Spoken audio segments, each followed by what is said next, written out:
Yo, The Great Pretender.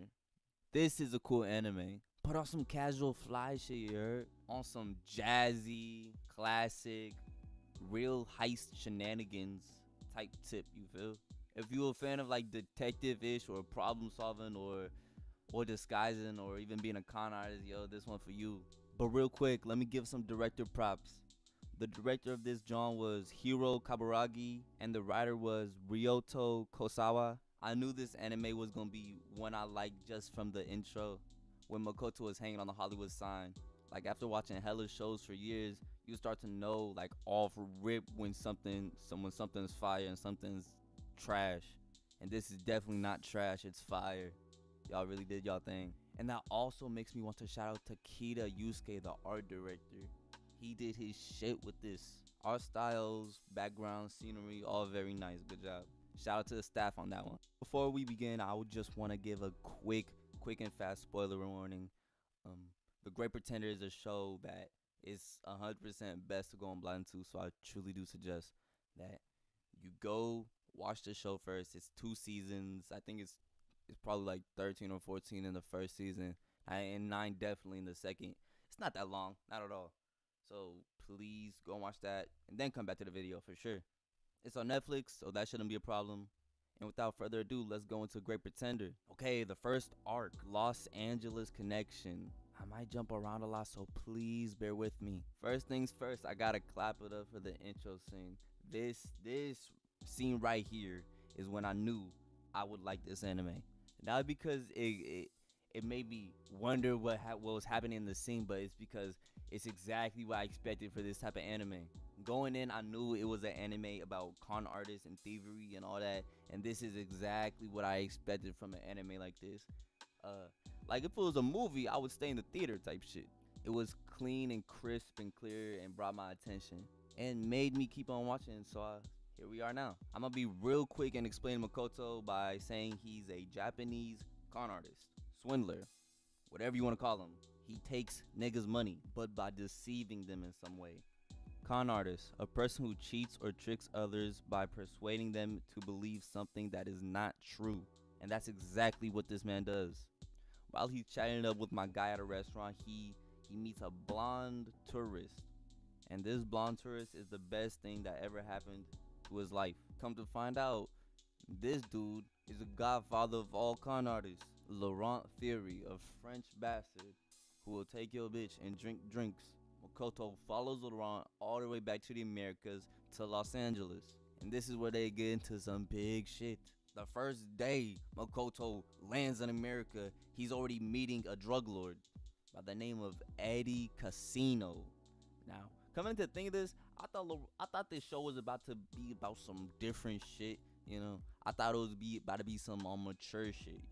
Like Laurent talking to Eddie about super drugs and Makoto just standing there like, dude, I don't know what we're doing, but I'll run with it. And that's exactly what he does. But of course, Makoto lands in a back alley of Los Angeles and Laurent finds him on some tracker shit. And here we come to see that Makoto has no hands. He tries to blitz Laurent. That motherfucker Laurent just trips the dude and Abby just what? You know what I'm saying? And here at the end of the first episode, we see how Makoto ended up on the Hollywood sign. You could have asked for a better pilot episode for this type of series, I think. But anyways, continuing, we get into more shit with Eddie Casino. We come to find out the drugs were fake, Abby was acting, and Makoto not a bitch either. Like the lobster restaurant scene, that was the first time I was ever impressed with Makoto. He showed he had some real backbone for an MC, and that he knew how to take care of himself. He played that one man's wallet. He told the waitress, yeah, it's his. And that was just good thinking on Makoto's end. He knew he spilled the drink on dude earlier and said, oh, sorry, it's a bad bill, acting all nice and shit. All that time, that motherfucker was lying. He talking about the bill for the lobster, and I know that shit expensive. Yo, I'm sitting here really thinking, like, what would I do if I was boy, you feel me? What would I do? Because I would just think Makoto would talk about the shirt too. Like, I wouldn't really think about the bill, you feel me? I wouldn't think he would be an asshole. He looks like a bitch, feel me? But nah, he got saved because Laurent ain't an asshole, bro, like Makoto, bitch ass. Here we get the explanation of what Laurent and Abby are trying to do. They're damn near like Robin Hood. They take from rich, evil bastards and keep the money for themselves. But you know what I like about Makoto? He's not a bitch. When Laurent and Abby thought Makoto was gone to Japan for good, they go to Eddie Kasano's house to see Makoto sit lounging in a chair, saying, "Come here, rub my feet, Laurent." Like, bro, this dude's a heavy shit talker, and I fuck with it. Not gonna lie. Makoto kind of show Laurent whose show it is, to be honest. Cause at first I thought it was gonna be on some protage shit, but Makoto shows worth, as any MC should. Till we find out that it was all going to Laurent's plan. Laurent proved himself as that OG catcalling ass nigga, and Makoto proved himself to be that kid in the game, that person that needs to prove himself. Because at the same time, he ain't no dummy. He's a real nigga. In a way.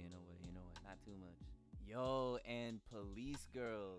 Well, Cynthia known to be the Police Girl. That reveal was amazing. I swear. I personally didn't expect it. I thought she was going to be like the inspector in that show that could like never catch him. I thought it was going to be on that type tip. But to reveal that it was Cynthia, it caught me off guard. I'm not going to lie. Cynthia, her reveal was cool. Overall, it was cool. It was generally cool. Because in the interrogation room, she played Eddie out his, like all his funds. Like I think 90% or something. I don't know what they said in the show, but I know he was pretty damn broke, or he definitely needed to come up after that. Because Cynthia seemed so official at that time of being a police officer.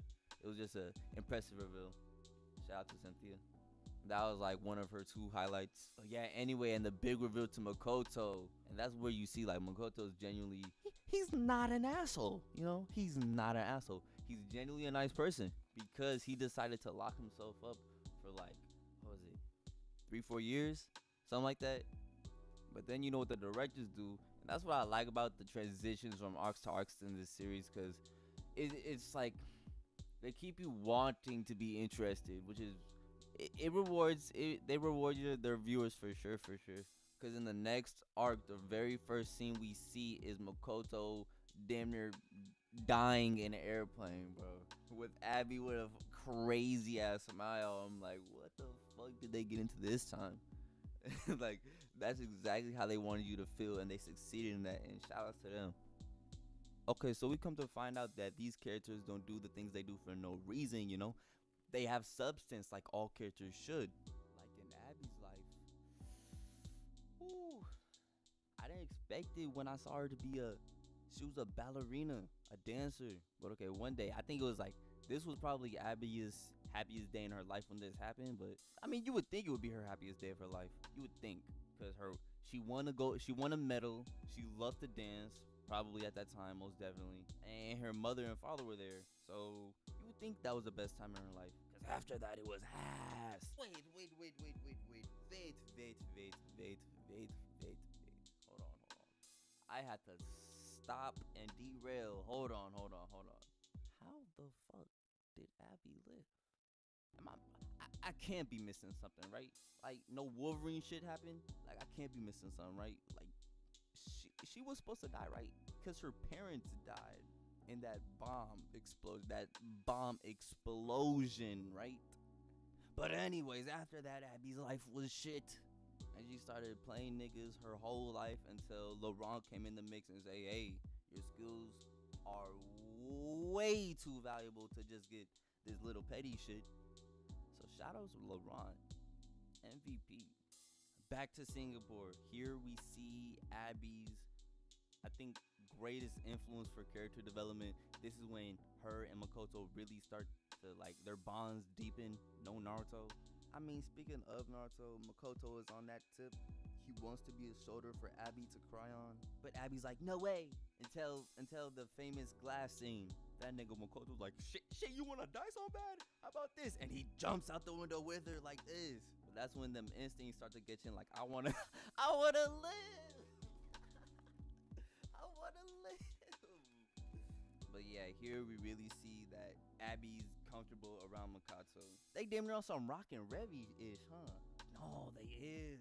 Bro, now that I say this, Makoto damn near look like Rock. No? Am I tripping? Am I tripping? Nah, I'm damn near bugging. They just got that anime spiky hair. But yeah, they damn near like rockin' Revy at the end of the day. But Abby's less kick-ass and more quiet. By this point, can you tell that I only think of Singapore as Abby's development arc? Like, I don't really care about Sam, I'm not gonna lie. Like, not saying Sam's a bad character, but it's just like, you know, he's Sam.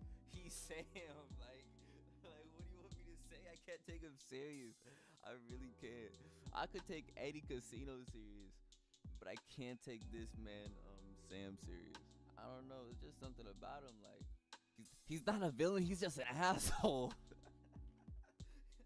Like, that's really it. Like, I don't know what to tell you. I'm not too interested in Sam or Flyboy. But no, I'll take that back. Flyboy cool. Okay, so yo, Flyboy, a.k.a. Louis Mueller. I didn't just look that up. Got crippled from the was it waist down? No, it definitely wasn't that. Oh, bro. It was barely waist down. Some anime plot happened, of course. This man got up like that and actually showed that he could barely walk. I don't know how that's possible, but you know, determination, I guess. But no, shout out to him. Cause overall, he was like a stepping stone over at. This is literally Abby's development arc. Jesus Christ. Never mind. Louis Mueller, goodbye. Like, when it all boils down and comes to Abby for this arc, sorry Sam, but you are irrelevant. But hey, Clark is kind of cool. Alright, jumping straight to the third arc, Snow of London. Chef's kiss. What I got? From character origins, which makes Cynthia a high-ranking character, to fucking villain. Like, Coleman compared to Sam is like very. Fuck Sam. Coleman is an Eggman-shaped beast, and he gets bitches. What more can you ask from a villain such as Coleman? Real life, I really do hate this bitch though, but I hate him because of his character, and we'll get into that in a bit. But the Snow of London arc, it starts as Makoto. He's trying to get in at the normal life, but the landlords find themselves in trouble with rent and they can't pay. So Makoto says, let me buy this painting off of you, and I'll sell it for 20 grand and give you that 20 grand. Makoto thinking he nice with it, you know, he could form a heist, you know, a legitimate heist to get bank. Makoto sells it for $20,000. Specifically $25,000, but $20,000. The main number was 20,000. Enter Coleman. The beast he is. He spots the painting from far away. His eye, sharp. At first glance, he knows what it is. He asks Abby, "You're really selling this for 25,000 euros?" What a disaster. Later that night, Makoto flicks on the TV with the old man and daughter. I don't know their names, I'm sorry, but they French. They cool too. They live in like a cozy cottage. Makoto and them flick on the TV and see Coleman bragging about his most recent finding called the Snow of London. And he says this piece is worth 20 million euros, was worth $20 million, okay? But the thing that confuses me the most, I'm not gonna lie, is the old man. Maybe I'm tripping, but why didn't the old man just tell Makoto it was worth 20 million? Because I remember when it was shown on the news that Coleman was like, oh, it was worth $20 million, and the old man was like, you're a fool. But I don't know, am I missing something? Probably. Okay, let me just not spend a long time on this shit. It's not worth it. Okay, let's continue. Yeah, but anyway, we find out Cynthia got a past relationship with Coleman, and that really just sets up the next arc and the whole purpose of this next arc of thievery. Cynthia go crazy with this arc. I'm not gonna lie, she become a highlight character. For me, at least, this is like Cynthia's first valid appearance. I mean, the only other cool part before this with Cynthia was like when we found out she was a cop, and that was kind of so-so, you know. But by the end of this arc, like what she do, she really stands out as a character. And it was so satisfying to see that Eggman-shaped bastard get what's given to him. Like, that man is in crippling debt right now. Well, no, God damn it, second season. Shit, I hated that motherfucker too. But he's doing well seemingly, but that's for another time in the video. But anyways, yeah, watching that man Coleman just pay over the top price of money that's not his, and money he didn't have toward the snow of London, which was originally Thomas's painting, which I took it as like her way of saying that that painting that Thomas worked on is 100 times or infinitely more valuable than the original snow of London, which is that I think that joint is beautiful. I paused it at that moment and I was like, whoa, this is what that means. I kind of added up the scenes and it really makes it beautiful. Good writing, good writing, good writing. Now the fourth arc and the whole of the second season, Wizard of the East. This arc is damn near the whole point of everything, to be honest. This is like one of the reasons Laurent lives. One of the reasons he's a con artist. One of the reasons he's damn near crazy too. It is like truly an arc based on, or what's foundation is revenge. I fuck with it. Revenge in a lighthearted sense though. What they do to them at the end in the final episode was fucked. And I fuck with Dorothy. Here we see OG Prime Laurent and his girl, Dorothy. And Dorothy is hella cool. She's hella loudmouth, but she hella cool. And she's cold as hell. And in this arc, we also see the bitch ass Pops. We see the scene where he was at the hospital and didn't go in. That's what makes me hate him, I think. This arc makes Laurent damn near a main character. Like after watching this, I definitely agree that Laurent is a main character. Like Laurent is a dudetagonist. Especially when you compare the visuals in the outro with Laurent. You see Dorothy holding the cat. That cat has to be Laurent. And Laurent been doing this the longest, so why you think he faking a smile in the song, you know? Freddie Mercury was singing it. He pretends too much. He's lonely, but no one could tell. And that perfectly describes Laurent in his present day situation. The villains in this arc were pretty so-so, I'm not gonna lie. Like the old lady was cool. I mean, she had son issues. Like, that could have missed me, to be honest. Makoto being like her son is a little too plot, I'm not gonna lie. Like, there ain't no way that should be possible. Or maybe she just misses having a son around, but shit, I don't know. And then the Chinese mafia dudes, I think their names was like Lu and Chen. I mean, they're cool, but I really only like them because Laurent has a lot of scenes with him. And that nigga Laurent's a jiggy nigga. So yeah, I for sure like the Chinese mafia perspective more than the Japanese mafia perspective. What I really like about this arc is how Makoto played his motherfucking role in that part, bro. When he became like 100% loyal, like after he shot his pops, he became a hard ass for the Yakuza. That nigga was the lead host auctioneer. Got that shit like we in Sababody, bro. But yeah, that shit was fuck. Makoto, like at the end of the day, he hates his pops, but he's willing to put his pride to the side and get the mission done and rob these niggas out they fortune and get revenge for the greater good. Revenge for the greater good, yes. This was probably the darkest arc in the series. And what happened at the end, oh, got me having high hopes for a third season. Like if they do a third season, I wonder how they're gonna write Dorothy into it, because Dorothy definitely has to be in it, right? Or what would even be the purpose? Yeah, like at the same time, what's the purpose of a third season? I don't know. It might be a 2 and done for Great Pretender, to be honest. But yeah, the ending was like, it had a nice little bow on top, to be honest. It was well wrapped, kind of keeping the viewer guessing on some things. And if they leave it how they left it, I wouldn't even be mad, to be honest. But if they do continue, I wouldn't be mad either. Like, I don't know. It just depends on how they write it. And I'm pretty sure they wouldn't fail if they did write it. But I have one question. Who the hell is that kid that Cynthia was with at the end of the show? Who was that? I know it couldn't have been Tomas Jr. because Cynthia and them, they shook hands and left. Unless afterwards they got busy. But no, that damn near wouldn't make sense. So who is that little kid? If you know, post down in the comments who that kid was. But in this final arc, I do fuck with the way it's a revenge-based theme. Abby and Cynthia damn near became irrelevant. I mean, except for when they got shot, but you know, that was staged, of course. It was really Laurent and Makoto who were the MVPs. But with the one thing with the origins is the way Dorothy's death was set up. They was about to retire. They was about to get out the life for good. But Dorothy was like, one last one. And you know what happened?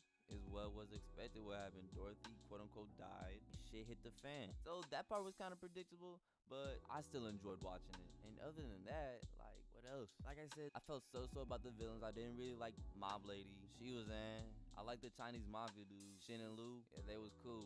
Oh yeah, and the actual ending of the conclusion, what happened to the villains, that was pretty cool when they got stranded on the island. The idea of it was cool, but the execution, I don't know how I feel about the execution. It was like subpar, to be honest. You know, they classically drugged them. They was knocked out. I don't know. it's damn unrealistic too. I'm not gonna lie. Like Makoto and them sent them to a deserted island in the middle of the nowhere, and they didn't wake up until everything was set up and they were in place. To me, that's kind of crazy in a reach, but it was still enjoyable to watch. Now that I'm looking back at it, I'm thinking, is that really possible? But if I'm missing something, please tell me in the comments. Bro, that whole building was kind of cab. Like, bro, that shit was damn near too perfect and too crazy. They really built a whole ass building to get these motherfuckers trapped and deserted on an island. Yeah, it's a cool idea, bro. Like, you can't lie, that's a cool idea. Now that I said it, it's a cool idea. But yeah, it's just the execution. I don't know, maybe I'm just being picky. And then having one boy reenact this, like the help from the first episode, was really iconic too. I fuck with that. They had the same camera angle up on the mouth and everything, with their hands to the mouth saying, help me. Yeah, I fuck with that for sure. Wizard in the East was for surely cool. It was for surely cool. The epilogue kind of had me questioning shit though. Like, why is dude from the Chopstick movies president of the United States? It had me thinking, was Kasano a part of it? It had me thinking, what is gonna be planned? And how is Laurent in the background, like behind the president? I know that's gotta be an exclusive spot. So how is he there? Yo, I'm not gonna lie. What Makoto doing, that's damn near to go, bro. Just travel the world and drink coffee. I think that's a piece. I think that's all I gotta say about the final arc and epilogue. Like I said, yo, this anime is cool. It's just a cool anime to get into and watch. In my definitions, it's short and sweet. Cause like once you watch longer animes like One Piece, these shorter animes really become nothing. You could get those up out the way in like 2 days. Like no grinding shit. It just happens to, you feel me? Like I don't watch YouTube. I don't watch TV. Like, bro, what else are you gonna watch? Anime, duh. But yeah, this John was very, it was satisfying. And if they do continue with it, I might do another one of these videos, but just on the 3rd season. We'll see how it goes. The art style of this show for surely got me hooked, and the cast of characters is what got me hooked as well. And here, check me out. Characters are the foundation, and the arcs are the structure. That's all the story is. And this story had an excellent foundation, and its structure was cool. You feel me? It was just cool on some casual shit, on some casual jazzy shit. If you're trying to get into something new age and different, this is for surely recommended, for sure. But overall, how I feel it as a series, I would have to say it's a series that's easy to get into, and just a series that's definitely worth watching. Like, I can't wait to see how this joint ages. It's especially new as of now. It's like 2020. This joint came out in 2020. It's 2021 right now. I want to see what it's like, how it feel at 2025. Does it still give me that fresh feeling? You know, classic animes do that. They age like fine wine. Just look at Cowboy Bebop. You knew I was gonna say that. One Piece, Full Metal Alchemist Brotherhood, Samurai Champloo. You know, just look at them. They age like fine wine. You could go back to them at any point in your life. You'll have that same feeling, or even more appreciative feeling of that scene. And that's what makes an anime a certified classic. And I just want to see where this ends up in 5 years. How it's gonna go? Will it continue? Will it not? I just want to see. But now my overall rating for this show, I think I give it an honest to God good 8.5. I'm not gonna lie, an 8.5 out of 10 for sure. My stomach not telling me it's a 9, so I'm gonna not say 9. I'm gonna say 8.5. That feel about right. Maybe in 5 years it'll be different, but right now it's an 8.5.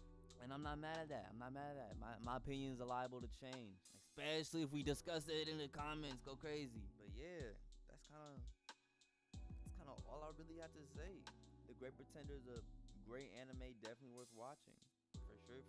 Shout out to Netflix for this. If you like the video, be sure to like, comment. Be sure to comment what you think about Great Pretender. I really want to get down in the comments and discuss about it, so let's discuss.